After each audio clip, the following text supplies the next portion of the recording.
Développement du district autonome du Bassa-Sandra. 3 ateliers viennent de se tenir dans les villes de Soubré, de Sassandra et de San Pedro.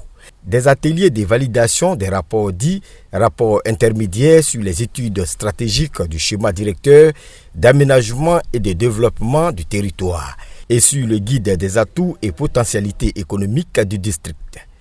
La chaire UNESCO, Anticipation, Prospective et Territoire durable, est en charge des dites études.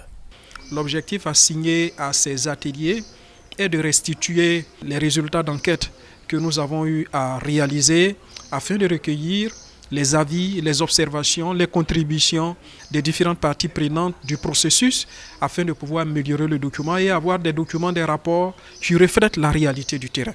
Pour le ministre-gouverneur Philippe Légré qui présidait ces ateliers, ces études vont servir de boussole au district. La prochaine fois, c'est le document définitif que nous allons avoir. Et je peux dire que nous sommes à 90% de nos objectifs en ce qui concerne nos études. Et comme nous ne voulons pas faire les choses de façon hasardeuse, et nous ne voulons pas aller dans tous les sens, nous attendons vraiment les résultats de toutes ces études-là pour nous permettre de nous engager. S'engager, bien sûr, sur la voie du développement tracée par le président de la République, Alassane Ouattara, selon le premier responsable du district autonome du Bassa-Sandra, qui annonce des bonnes nouvelles.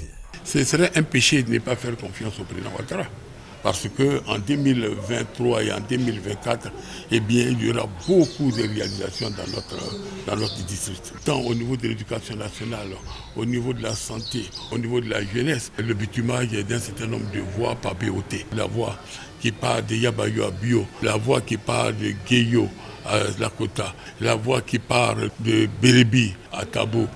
Évidemment, les voiries au niveau de San Pedro, de Sassandra, de Soubré, les travaux vont démarrer cette année. En attendant le démarrage de tous ces chantiers de développement, les travaux de renforcement de la route côtière lancés par le Premier ministre Patrick Achi sont quant à eux en voie d'achèvement pour le bonheur des populations.